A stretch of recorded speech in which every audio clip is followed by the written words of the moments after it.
let us start. So, November 12th, we continue from last time. Last time we kind of had it shorter because I wanted us to really understand these ideas of probability and, for example, Markov models. Today, it will also be slower because, yeah, we had more time, so I'll take it slowly. This time, I'd like to think about how are objects characterized, for example, in quantum physics. Also, the question what I will address is what kind of space does internet belongs to? What kind of conception of space is internet? Yeah. I do not know, but let's think about it. Let's try to address it. So, I told you about the book from Feynman from 1985. It was called Quantum Electrodynamics, The Strange Theory of Light and Matter. And yeah, this is how we started last class. But in order to show you what is probability about, I introduced you to a range of different phenomena that were discovered from 16th to 20th century. We started with this law of expected value, how things converge. Then we saw what is a binomial distribution, or how if you have things converging to a value, then what kind of variation is there away from this expected value? How the things that are not expected fall within ranges. And then we saw that there is some kind of shape which is often observable in nature. But then with Markov, we came to the idea of dependent variables, how two things which are dependent on each other converge into a ratio, yeah? But then what we saw is that with this idea, we can think about probability. We can try to predict what's going to happen in the future because we have two events, one dependent on another. And then we can say, if this is true, then if we have the past, we can predict the current state. We can explain current state by means of the past state. Therefore, we can use the current state to predict the future. So this is a kind of important idea. Then I show you how this model works, how we can make it, for example, with this in an experiment, physical experiment. And I show you how this is then generalized to a model which looks like Markov chain. Then from these drawings we came to the actual kind of symbolic and diagrammatic representation of what Markov chain is. Then we showed the simple example with 2 states, then we expanded it to 3 states, to 4 states. Yeah. And then I showed you that this is then extended by Google in 2000 to the web pages and to links between them. And because of that, you can calculate the page rank of each website in the interconnected web by kind of simulating a kind of an average surfer and its probability of landing on your page according to the overall connections in the web. Yeah? And this is what allows Google to dominate our technological setup today without any kind of political control over it. So they simply do what they want. Yeah, but let's see about something different today. So we architects, we are very visual people, and we trust geometry. And we very well know how this domain of geometry works. For example, if we know the point of view of the Euclidean geometry, you know that objects occupy space, yeah? And if an object is placed somewhere, you cannot place another object on that same place, no? Because no two objects can occupy the same space. This is what geometry teaches us, yeah? But last weekend I was attending a very interesting lecture by my colleague Elias Zafiris, who is a quantum theorist and a mathematician, and his lecture was about these domains of visual and harmonic, and how we can translate from one domain to the other one. And the whole lecture kind of rested upon an assumption or upon a question, how an eye interprets the world and how the ear interprets the world. And both light and sound, as you know, they are both kind of can be described by frequencies. So you know that we hear frequencies from 20 hertz for 20 oscillations per second, up to 20,000 oscillations per second, or 20,000 hertz. And then we also know that from physics that colors also have frequencies. So red color has a frequency in a range from 400 to 484 terahertz. Yeah, so much faster. And interesting thing is that if you have a room or a space filled with frequencies, then an eye, which looks at frequencies, takes all of these frequencies that it sees and makes a single image out of that. Yeah? Makes a single interpretation out of this whole spectrum of frequencies. The ear, on the other hand, hears every frequency separately. So if I do this, you heard both in the same space. So I can talk and you can talk. So we can coexist in the same space. While in geometry we cannot. We cannot coexist. You cannot be standing where I'm standing without me moving around. Yeah. So with that said, I would like to explain you a little bit what harmonic domains are. And for that I will use a program. Let me see if this will work. This is where I produce sound. This is an emulation of modular synthesizers. So let me make an oscillator.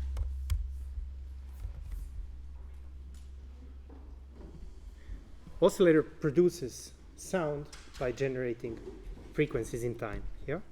So if I take the output of this, if I want to make a sine wave and put it to my sound card,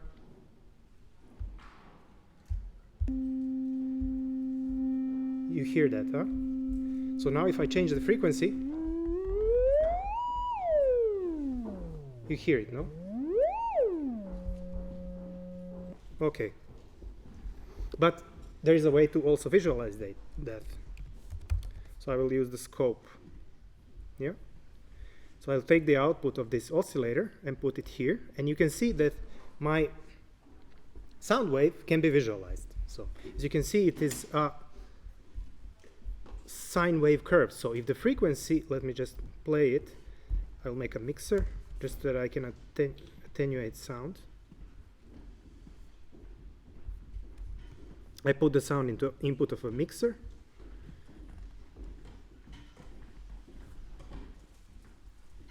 And now, with mixer, I can make it louder or, yeah, softer. And look at the scope while I move the frequency. So if the frequency is higher, then the period of this sine wave is smaller. So low frequencies have waves which are long in space, yeah? It can get up to 20 meters for a very low frequency. As I make them higher, they're longer. Okay. And we know how, for example, in arithmetics, how we add numbers. We add 1 plus 1, and yeah, it is equal to 2. But let's see what happens in the frequency domain or in harmonic domain. Let's duplicate this oscillator. So now we have two oscillators. This one I will plug it to the Y input of the oscilloscope. Yeah. And then I will plug it to the second channel of my mixer so I can hear this one, first one, or the second one. Yeah. So the question is, what happens if I add them both? Yeah. And this is an interesting question because two same waves. Let me now change the frequency of the one while the other stays the same. If I superimpose them such that they're in the same phase, I hear these two waves louder. Of course, my computer is already dying to produce this sound, so you cannot really hear it because it's already overdriven as hell. But what is interesting is what happens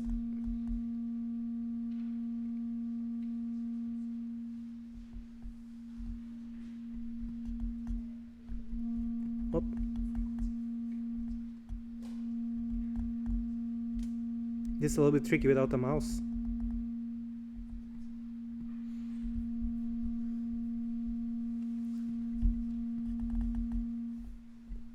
Yeah, you can imagine. If I put them in a certain position to each other,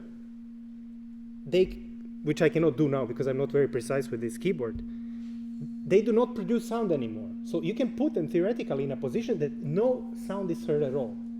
And this, in acoustics, is also known, can be observed with the idea of standing waves. So let me close this.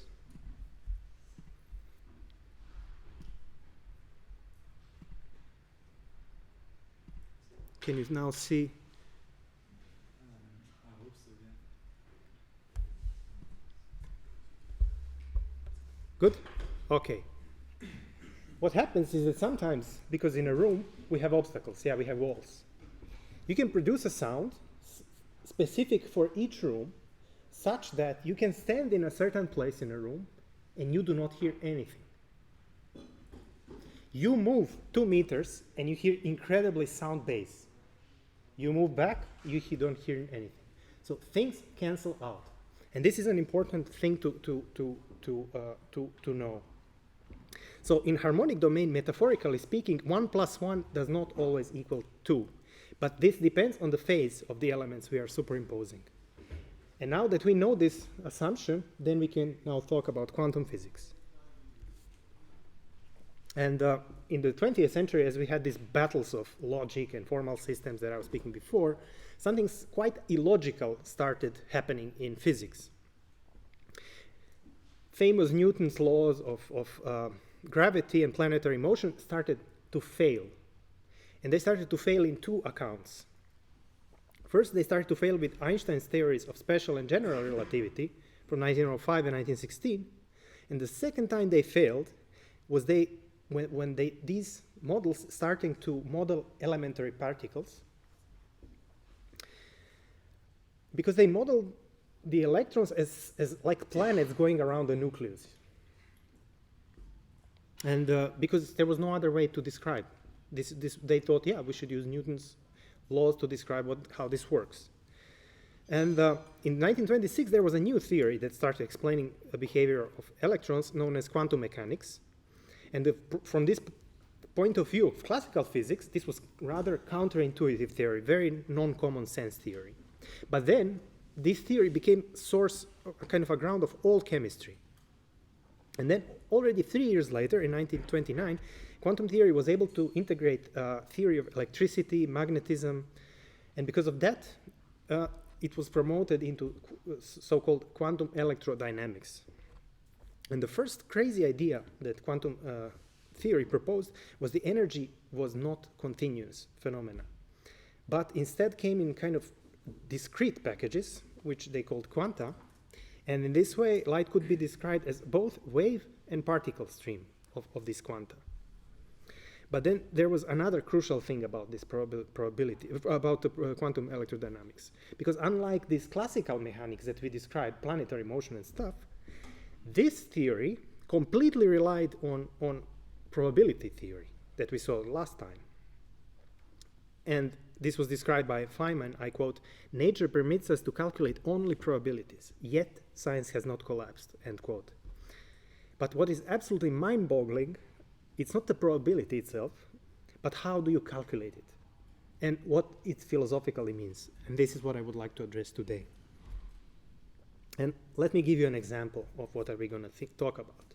So this perspective is about reflection of light from the surface of the glass. And this is the easiest example. Now we assume that there is only one surface to the glass. So we have a very thick block of glass. And then we have a light source which shoots photons, because this is what it is. And then at one point we have a light source, on another place we have photomultiplier that measures how many photons are reflected, because you can practically, because they're not continuous, because they are discrete, you can practically notice them as like clicking if something happens, yeah? And then there is another photomultiplier in the glass, so it's in the block of glass. And this one takes what went in, so what did not get reflected from the surface, but what went into the glass, yeah? So what they measured is that on average, if you have 100 photons coming, 4 of them gets reflected to A, and 96 of them, in average, gets reflected to the goes to the B. Yeah. But the question is, why does that happen? So how does photon decide, is it going to reflect or is it going to go through? So this was a really difficult question. Yeah. How does it make up its mind? And then there were very different theories. Some scientists thought that the surface of the glass has a holes, like on the right example, like a spots of reflective material. And then because there is a hole, then it goes into the hole and gets into the B, and the one that does not go through the hole go to the A. But Newton did not believe that. And of course, it is not how it works. And then the other thing was some believe that there's some kind of internal mechanism into the photons, and depending on how you aim them, they will either go through or reflect. But then they proved it experimentally to be wrong. But the problem here is that we cannot really predict what's going to happen next. We do not know if the next photon will go through or go back. This is something we intrinsically cannot know. Only thing we can predict is if you have a lot of observations, out of 100, 4 will reflect and 96 will go through. Yeah. So what we had as an exact science with Newtonian mechanics was now reduced to a science which only can calculate the probability. But this is already a difficult question. But if you have a block of glass, which as every block of glass has 2 surfaces, so front surface and back surface, so if it's not that thick, then it becomes much worse.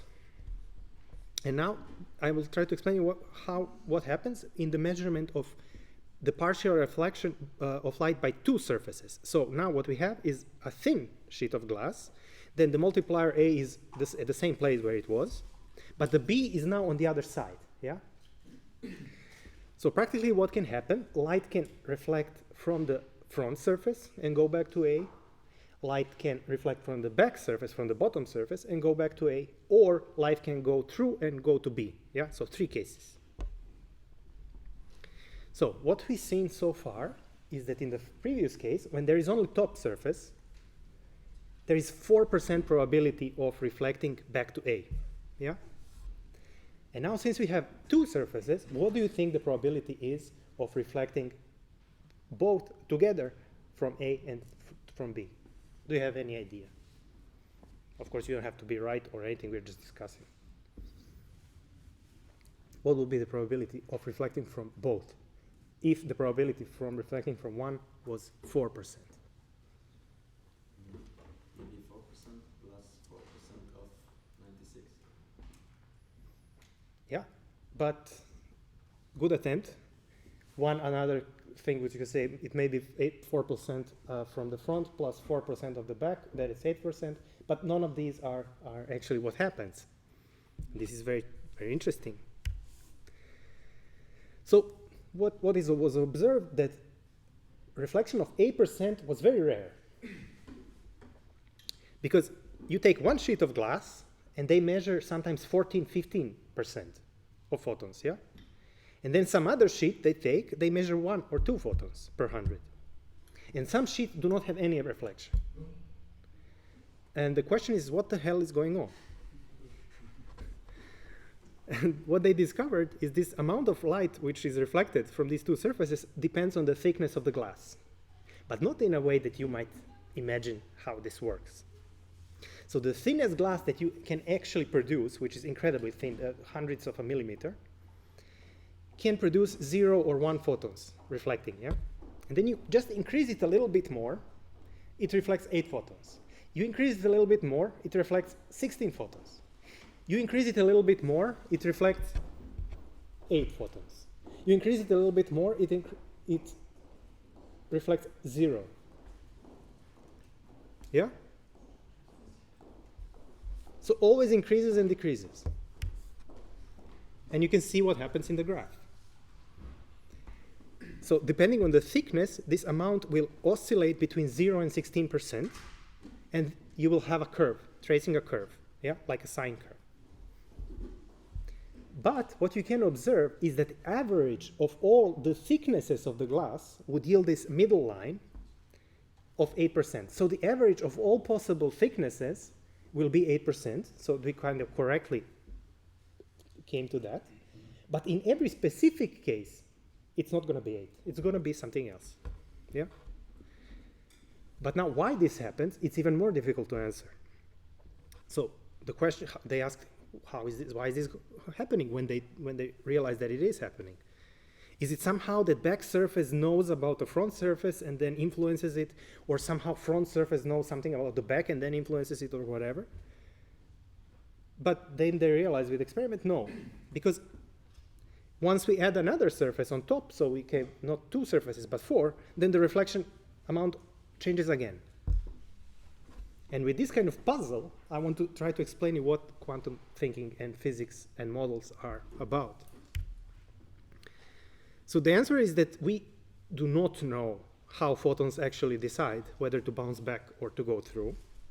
So what quantum physics gives you is a model that will calculate correct probability that light will be reflected from the glass of a given thickness. So if you have a given thickness, quantum physics will give you a model to calculate what the probability will be. So this is what it can do. But it cannot tell you why. Yeah? So instead of why, now we have what. And this is the shift in modern physics. But this model that it uses can be used to explain almost all the phenomena in quantum electrodynamics. One simple principle. So everything is calculated by following this one simple principle, and this simple principle is a little bit ridiculous. So what it requires is to draw a little arrows on a piece of paper, as Feynman says. So the question is, what does an arrow have to do with the chance of some event happening or not? And the answer is, the probability of an event is equal to the square of the length of the arrow. So if you remember what we spoke about earlier, we said that if we had this case,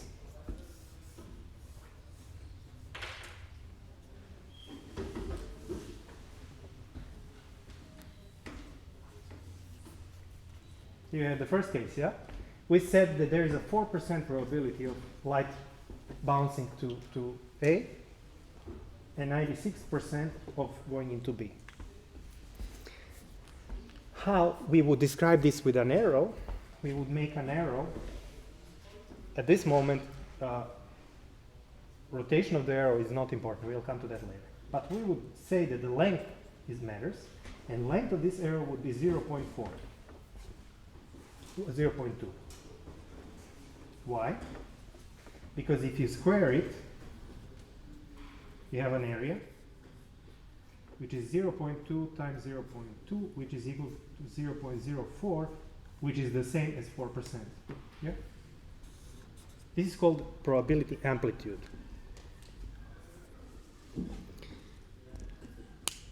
And then if we have, as you can see on the table there, I don't need to draw it. If you have a probability of 9%, then you have an arrow of 0.3. If you have a 16% probability, you have an arrow of length 0.4. Yeah? Okay. You got this step. The next is, now we forget this case, we do the case with two.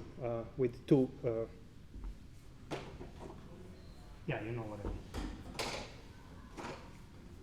Now,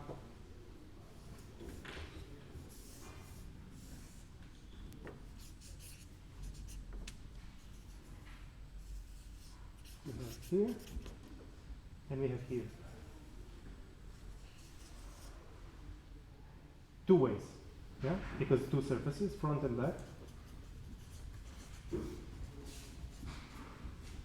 And third case, going to be. So we have three cases. How we calculate, what do we do? So what we need to do here to calculate, so we are interested in this probability of A, yeah? Reflection to A.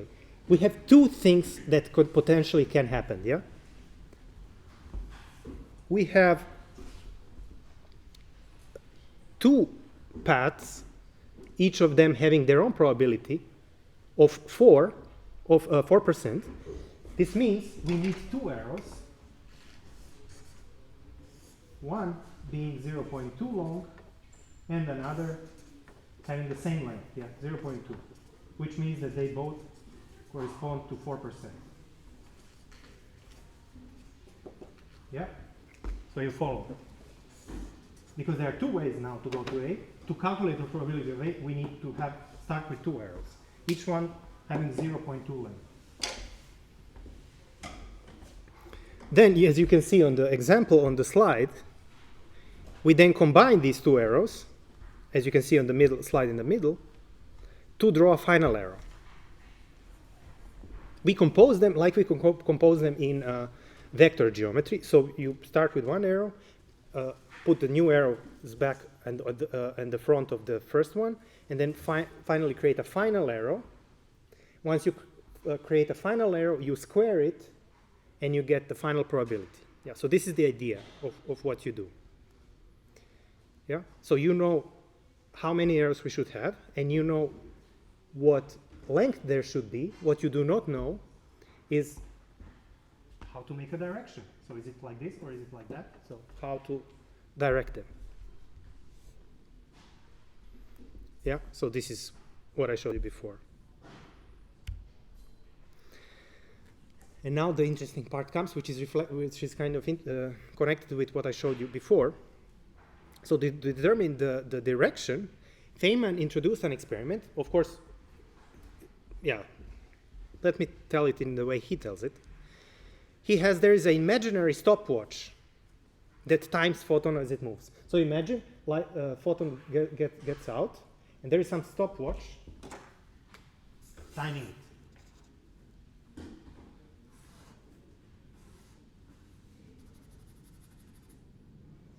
It turns, doesn't even matter in which direction, but it rapidly turns.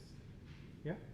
So when it's here, and then once you start measuring the photon, imagine the photon goes very quickly, this thing spins. When you get to A, it stops spinning. Yeah? You get this part. Okay, let me now tell you the story. So, stopwatch has a single hand, which goes very quickly. When the photon leaves the source, we start the stopwatch.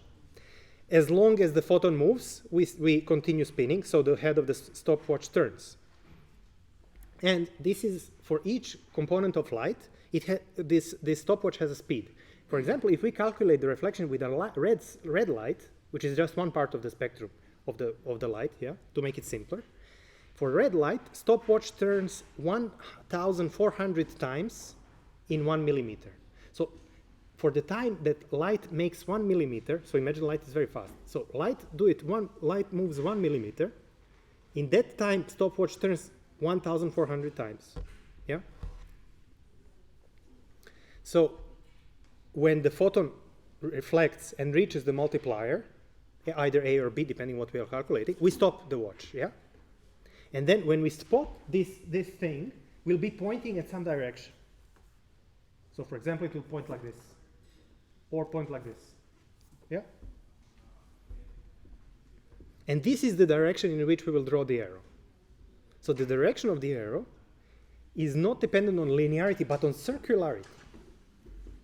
Yeah?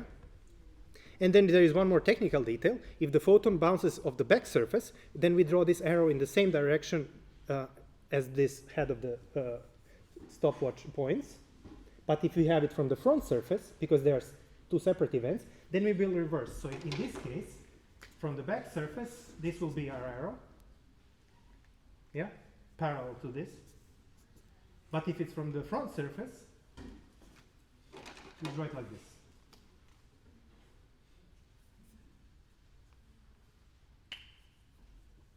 Opposite, yeah, direction, but the same thing.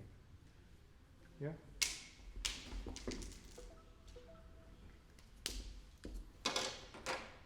Okay. So now let's see what actually happens. Why do we get this Why do we get this diagram? Why do we get this curve? So now here you have an example of light reflecting from an extremely thin layer of glass. So now imagine that this layer of glass that I draw on the image, on the total left and total right, this is the very, very incredibly thin layer of glass. And then the photon leaves, stopwatch starts turning, then the photon reflects from the front surface and goes to A. We stop the stopwatch, and then we note what direction did it have. This is what you see on the left, yeah? And then we reverse the arrow, because this is from the front surface. We do that the same for the back surface. We measure the photon, we time it, and then when it goes back to A, it will show a different direction. So you see, if the surface had 0 thickness, these two arrows will be pointing into the same direction. But because there is some thickness, this means that light needs more time to go through and go back. And because of more time, it will not be this direction, but it will be slightly more on the right. Yeah? Because of the distance needs to be bigger through to go through the glass, then we will have different angle of the arrow. Yeah? But then when you think about it, what it happens, so the more you move the surface of the glass, there is bigger time distance from the light to go back. So there are more variations of what can happen with the second arrow. Yeah? So first arrow is fixed at certain value, but second can be this if there's 0 thickness, can be this if there is some thickness, there is this, or there can be this. And the maximum state, I mean the maximum opposite would be the case when you have two stopwatches, one pointing in this direction and another pointing in this direction. Yeah? Because this is the front surface, this is back. As we know, with the front surface, we take the same line, parallel, and we just draw it in the opposite direction with 0.2 probability. In the back surface, we draw it in the same direction, 0.2 probability. We add these two together, 0.2 and 0.2, and we get a final vector, which is 0.4. When you square it, 0.4 times 0.4 equals 0.16, which is 16%. So shouldn't both point in the same direction for this to happen? Sorry? Should not both stopwatches point in the same direction for this No, to happen? for the opposite direction, because we always reverse the front arrow. Why? Because this is how they calculate, this is what they found to work. We do not know why. We do not know why. We just know what to do to get the right result. This is the crazy part. So the front one of two identified cases needs to be the opposite. Meaning that in this position, you will have 16%, and meaning that when you have this, for two arrows, you will have what? 0. Because this one will be this one will be this. When you add them together, you get to the same place, so there is no distance, so the square is 0. And in this way, what you get, by moving the thickness, you get this graph. This is, this goes from 0 to 16, yeah?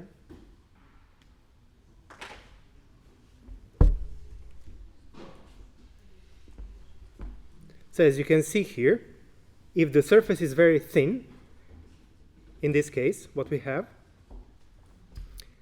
then the angle difference will be very small. Therefore, the probability will be very small. So you have only 0 or 1 photons bouncing. While in our case, you can see here two examples that I just showed. You can, on the left, you can see how you get to, for example, 5%, depending on the stopwatch, and how you get to 16%. Yeah.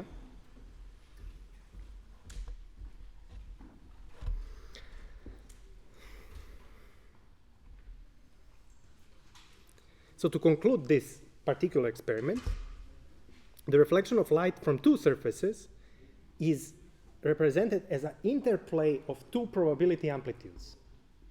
So these two little lines, in theory, are called probability amplitudes, and the probability of the final event happening is an interplay of two probability amplitudes, which are harmonic in nature. Yeah.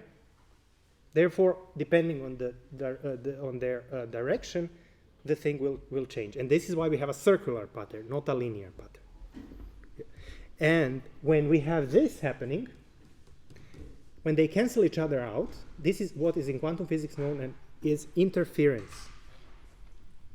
Yeah? Canceling or amplifying each other. But now let's go a little bit philosophical with this example. This was a very easy before. Now, Feynman wants to show us what happens in a kind of case which does not have two states, but have kind of in infinite amount of cases what can happen. Yeah? Infinite amount of possible events. This is what happens with the reflection of light from the surface of a mirror. Yeah?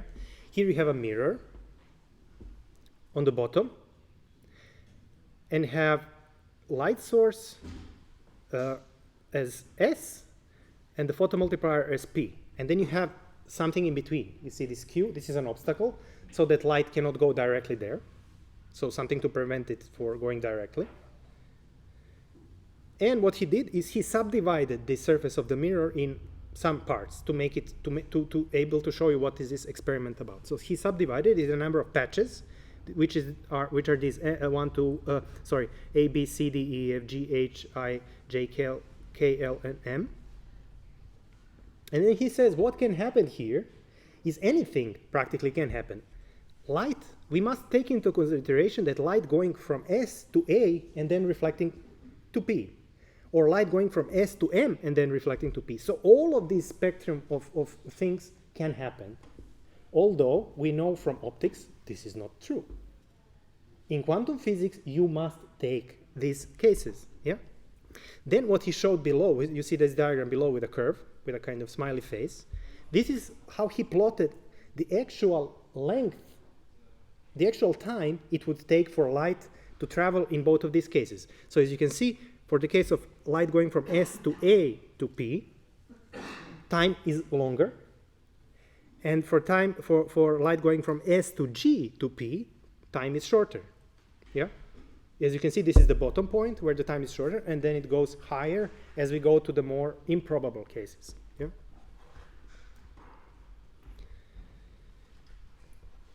So then what he does is the same as what we've done here. For each of the possible things that can happen, he times a photon. He starts turning the stopwatch. Stopwatch, for example, let's take the case SAP. So he measures from S turning to P. He stops it. He points out a direction. And he plots the direction below there. You can see these little arrows. Not the very bottom, but just below the graph. Yeah? And then he does it with every possible case which can happen. And then at the end, he adds them all together. And this is the very bottom drawing. Yeah? You see this kind of S sign. This is what happens where he adds them all together. And something very remarkable is going on there. Yeah? So the arrows which belong to those impossible ways of light traveling, they cancel each other out. As you can see there on the edges, they start circling. And by this circulation, the arrows cancel each other out. Do this. But do not do it in this way, but do it in this way.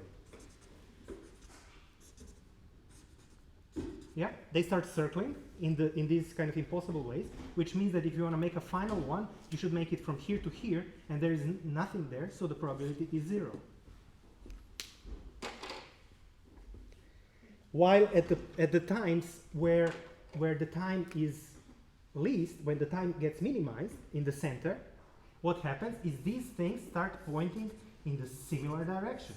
And because they point in the similar direction, their final arrow gets length here. So what happens in reality is at the places where improbable things are going on, so things which consider are against physics, the only thing which really happens there is that we have circulation, and this circulation now makes things cancel. And when we have a case that what we observe is what, for example, we can see in optics, for example, that incidental angle is the same as reflective angle. In this case, what we see is that we have arrows pointing in the same direction and final arrow becoming larger. So impossibility makes the arrow shorter or cancel it, and the possibility makes it longer. And the question is, when does this extension happen? It happens when the time is least. So when the time is minimized. And when is time minimized? Time is minimized in these cases where the light needs to travel shortest. And this is what we know from optics. Yeah?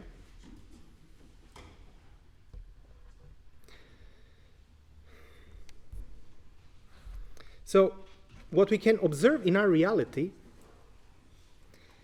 is only those things that are in proper phase to each other. As I told you before with this first experiment that I showed you with sound, you can make two sound waves cancel each other out or amplify each other. What we see in reality, what we can observe in reality, is only that which has not cancelled. This does not mean that it does not exist. It just means that we as human beings do not have access to it. It is cancelled. It was there, but because it cancelled, we do not see it. Yeah? So there are things which we cannot access by any means, yet in quantum physics we need to take them into account to get the proper result. If we do not take these circulations, we do not get the right result. This is a very interesting thing to think about. And this picture that I just drew to you, this gives a new interpretation of the principle of least action in classical physics, if you know what it is. And in quantum physics, least action is found where this interference is minimized, so where the time is least. But what is crucial for you to understand, and is this, in these models that are used in quantum physics, you must include that which is improbable. You must include that is not correct, seemingly incorrect. It's not like grammar where you say, this is false sentence, this is true sentence, or in logic. Here, you need to take all of these to get the right results. Yeah?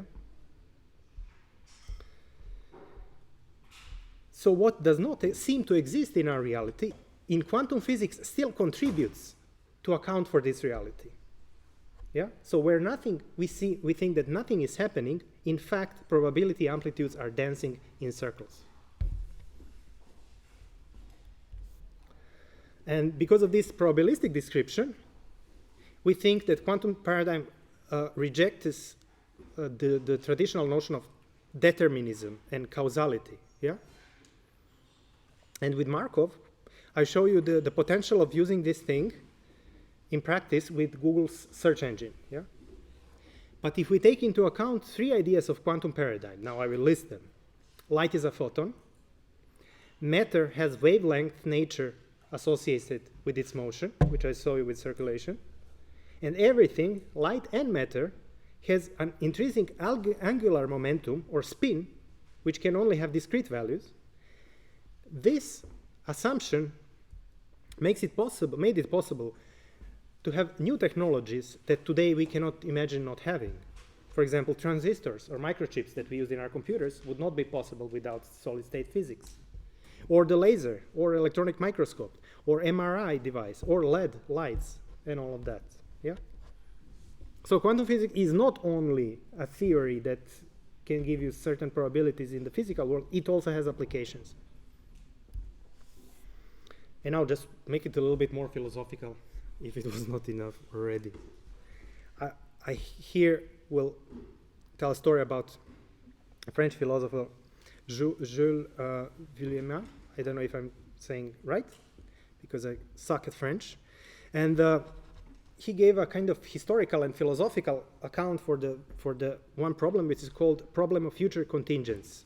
And this problem is known in history as the master argument. And you can see these three sentences in the middle. This was made 280 years before Christ and includes two notions of necessity and contingency. And necessity and contingency has to do with the possibility of having freedom. And it has three sentences. So, first one, every true proposition about the past is necessary. second one is the impossible does not logically follow from the possible. And the third one is what neither is presently true nor will be so is possible. And the funny thing with these three sentences is you take any two of these together, they work, but the third one will oppose them. Third one cannot stand with any two you choose. You take first and third, they will be working together, and second one will contradict. You take first and second, third one will contradict. You take second and third, first one will contradict. And then what he did, this guy did, is he wrote a book, and he listed in the book all the possibilities of resolving this thing within logic, which does not work.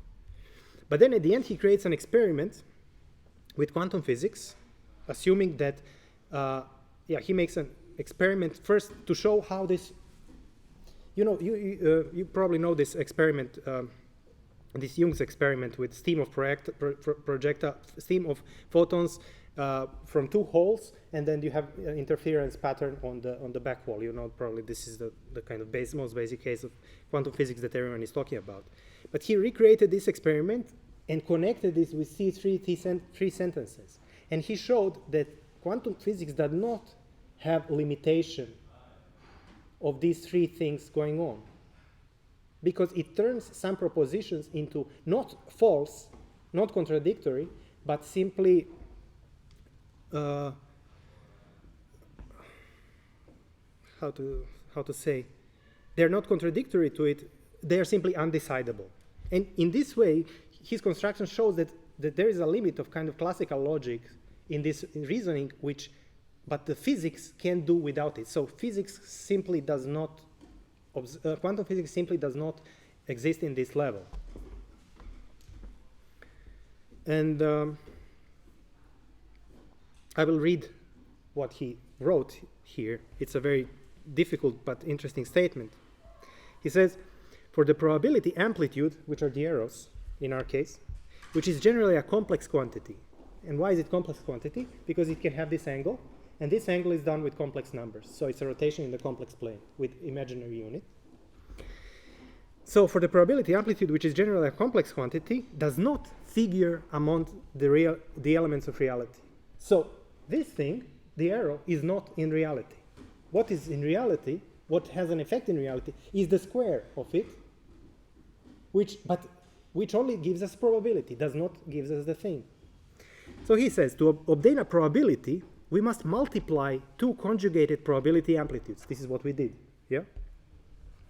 This means that when we attribute that amplitude to a system, it is attributed neither as an actual property or magnitude, nor as an actual disposition or propensity to having such property or magnitude, but a purely virtual disposition or propensity to having it.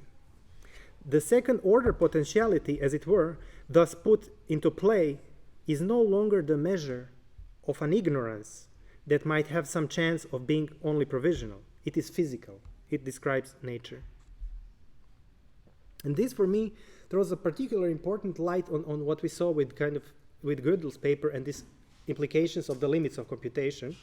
For me, this affirms the position that computers are not about limits of formal systems, but about our own capacity to think and to make models that we just saw. And sometimes these models will be paradoxical, as is the one with quantum physics. Nevertheless, we can use it to predict something that happens in a very different reality, so to say, as it happens in the quantum physics. Okay. Few more slides. One notion that is particularly valuable to architects is space. And the conception of Euclidean space that we know is mostly considered to be an empty space. And this is, mathematically speaking, a substrate of a vacuum. What happens in the 17th century with Descartes is that, as you know, this is analytical geometry, which is described with equations. This empty space and the elements within it, you could describe them algebraically. And then this conception of space, it could be used as a kind of reference system to describe various physical processes, for example, to establish thermodynamics or Newtonian physics. Yeah? But the work of Bernhard Riemann in the 19th century introduced yet another idea of how we can conceive a notion of space. This is what I want to show you now. And in 1854, Riemann introduced the notion of spatiality, so not space, spatiality, possibility of having spaces. He introduced it through the general notion of magnitude, and he named it manifoldness. And what he practically presented is a perspective in which this Euclidean conception that we have is only one among many specializations that this manifoldness can take form of. And as a cornerstone of this presentation, he introduces the notion of quanta, and quanta can have two aspects. One aspect is discrete, can be described with elements, and quantified by counting. The other is continuous, described with points, and quantified by measuring it by means of something external to it. So this now sounds a little bit abstract. But what Riemann in fact did is he separated the notion of what we know today as topological and metric structure of space. So with topological, it's about position. It's not about the measurement. It's about registering that two things are neighbors.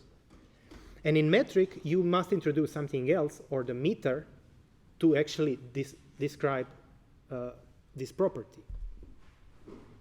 And how he introduced this whole thing is not through the play of axioms that we saw before, you know, take Euclid's axiom number 5 and say it's true or false. No, this is an abstraction of how we can think about space. And this is why I think it's a part of this algebraic legacy that I try to kind of promote. And this, to assign these metrical relations to the manifoldness, he defined his model on two levels. In respect to the other one level was on this infinitesimal scale. You know what it means from mathematics, infinitely small. And in this infinitely small level, this manifoldness is locally Euclidean. This means that it's if you consider manifoldness, which is something that is bigger than space, then if you take this small part of this something which is bigger than space, locally, it's Euclidean, what we know. And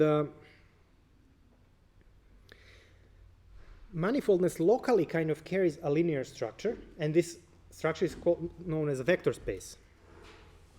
But then there is a global perspective to a manifoldness, and there is communication between local and global. And how is this done?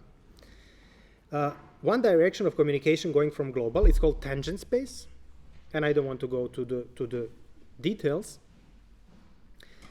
But tangent space is constructed around each point of manifoldness, which translates this global picture to the local picture.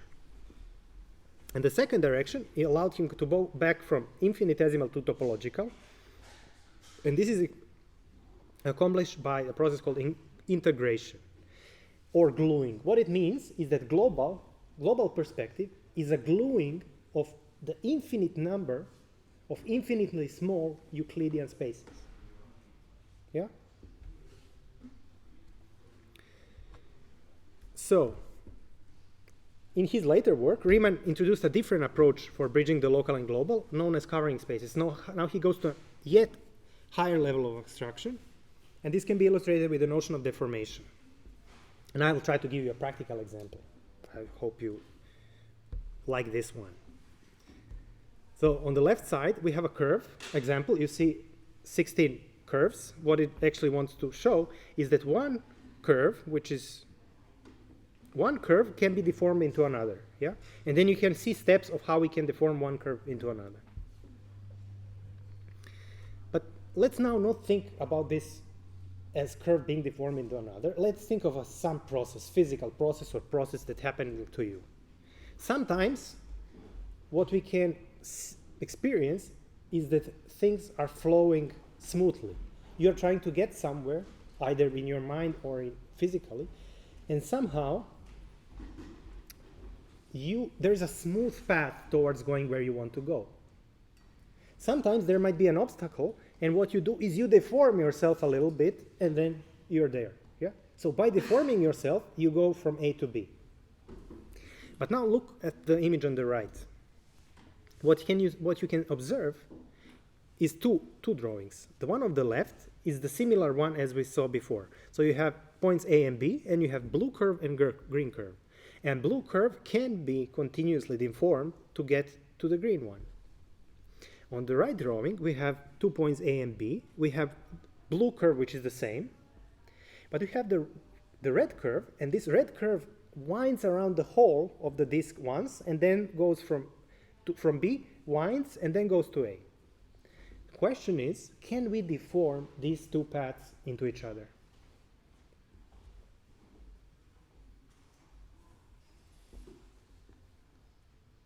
What do you think?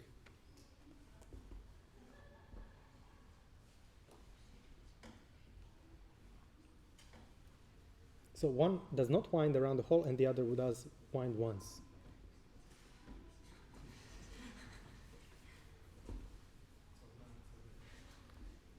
Can we do that?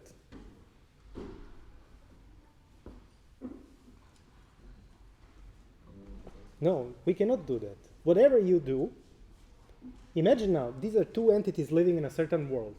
And imagine that our world is a disk.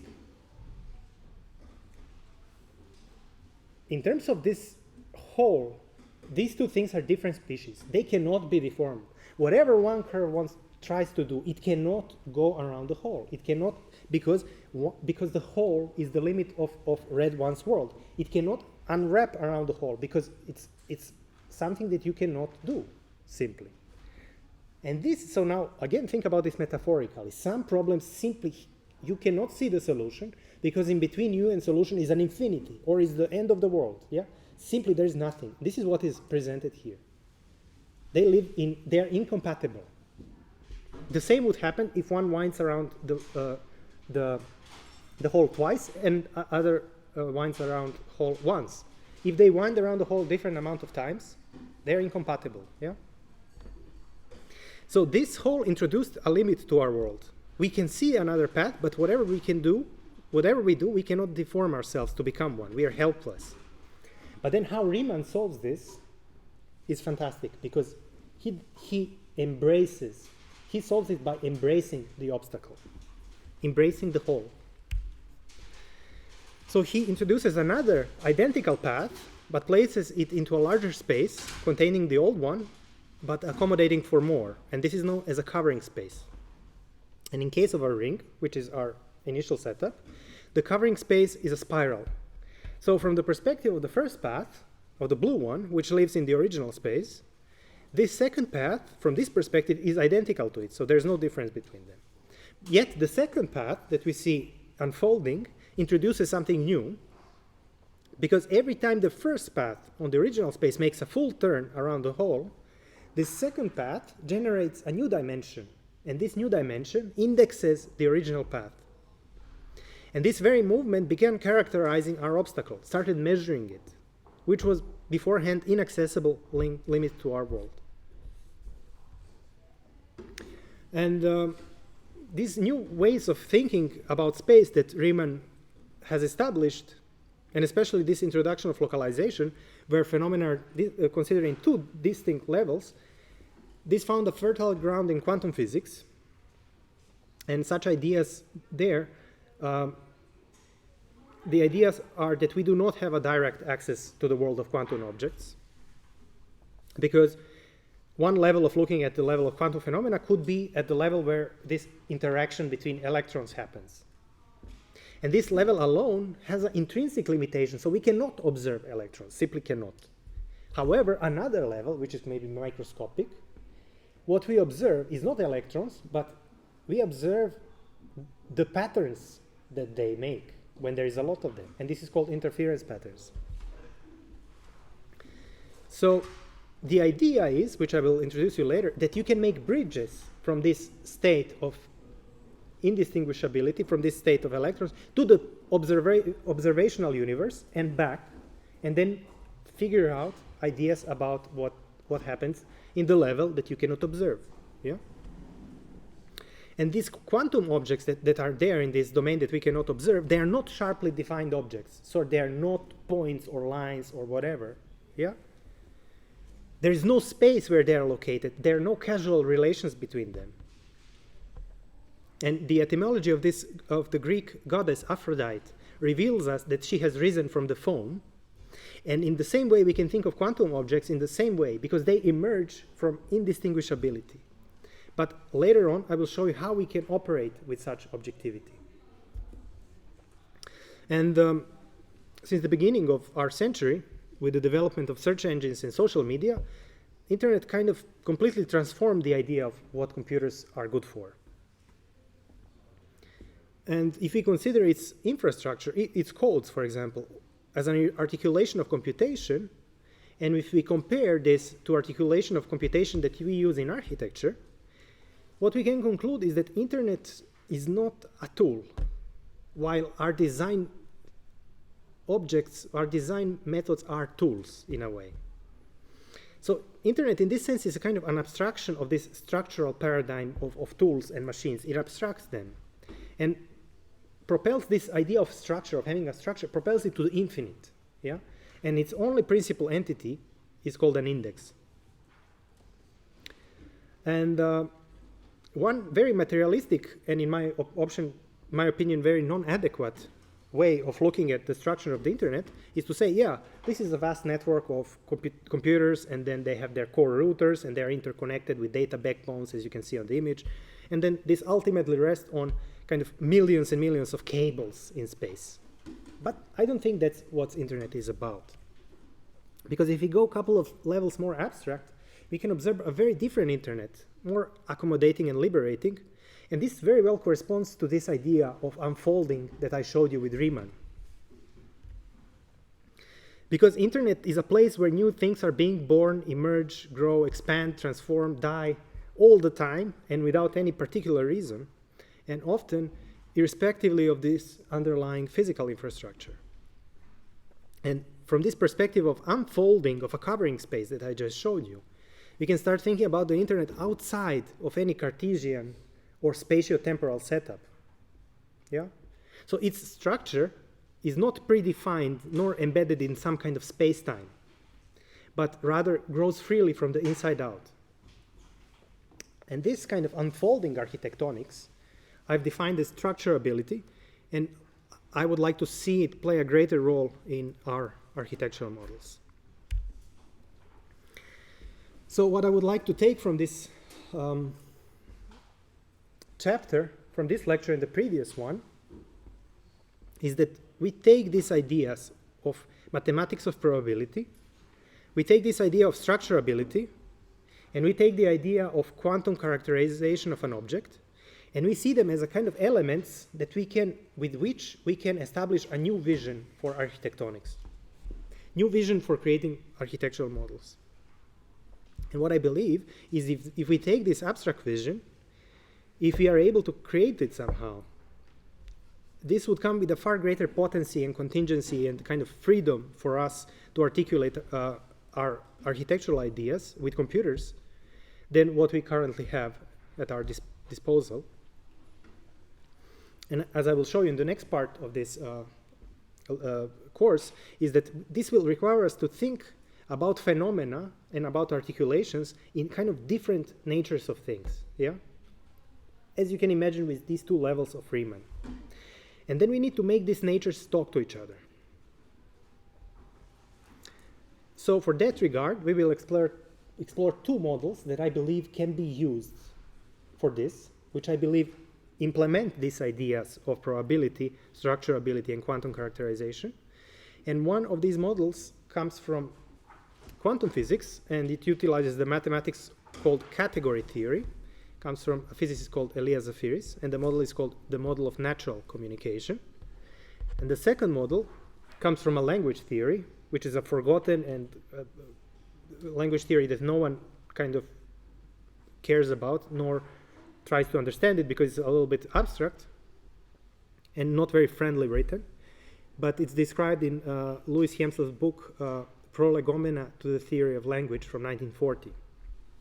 So what I suggest is that on an abstract level, these both models have a lot of things in common, and I believe that they point in the direction that I would like to take you and that I think it will be maybe interesting for us. So yeah, this is going to happen the next week. And yeah, this is it for today. So maybe we can discuss something, or yeah, if you have questions, or if you're interested to know more, or. But this is it for today, officially.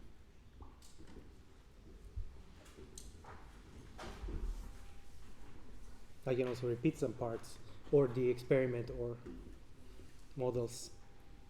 I did not quite get the point why they were able to determine the direction of the arrow by circularity. Why is it possible?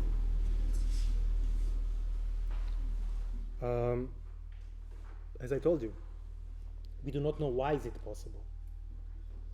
We know that circularity must be used to describe nature in this way. You cannot do it with linearity, but we do not know why circularity. So it was just a test, and then they saw it Yeah, of worked, course. and then they continued. And it does not only work, but it works incredibly.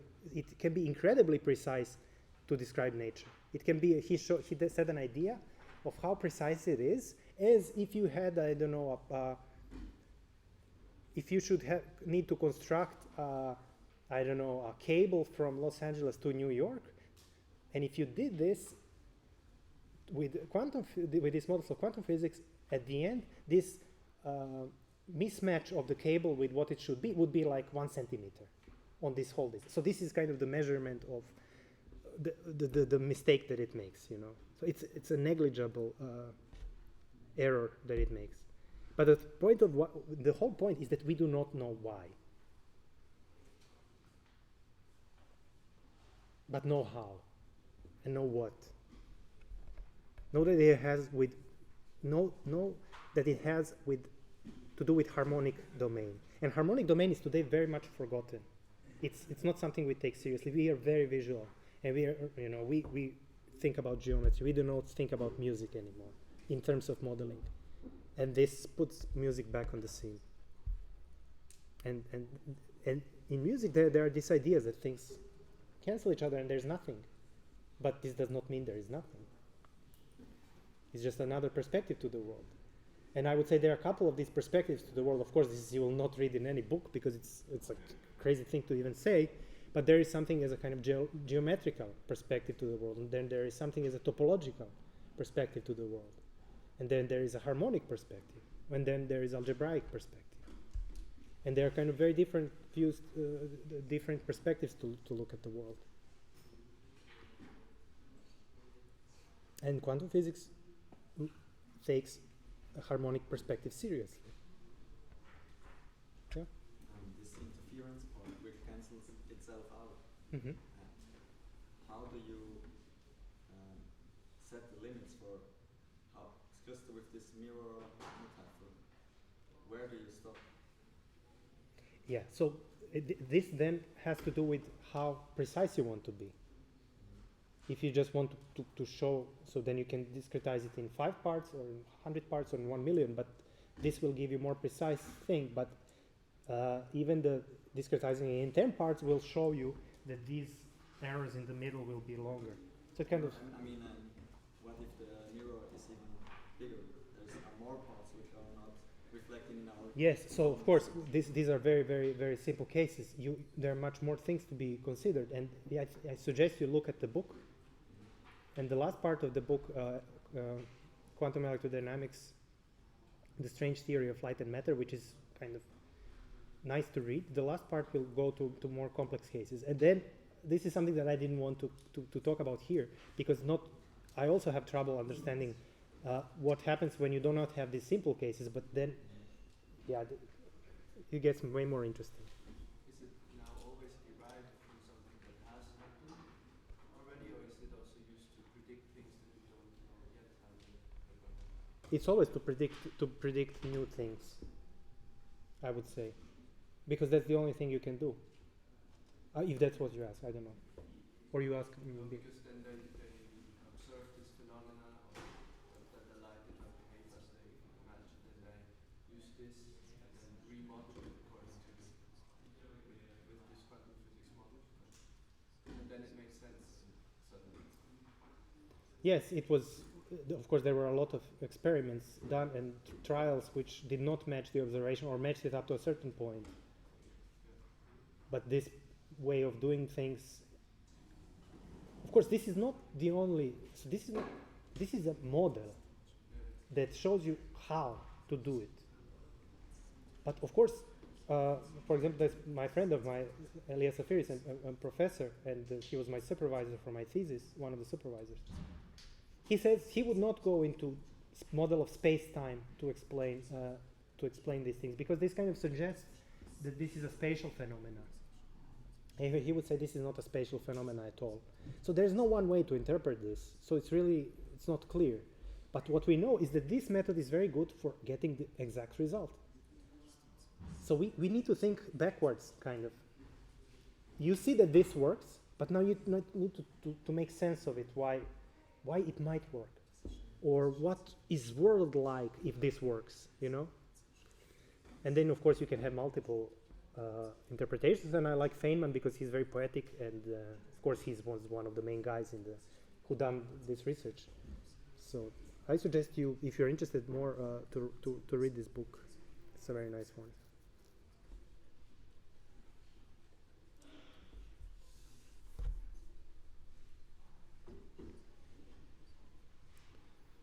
Some more questions?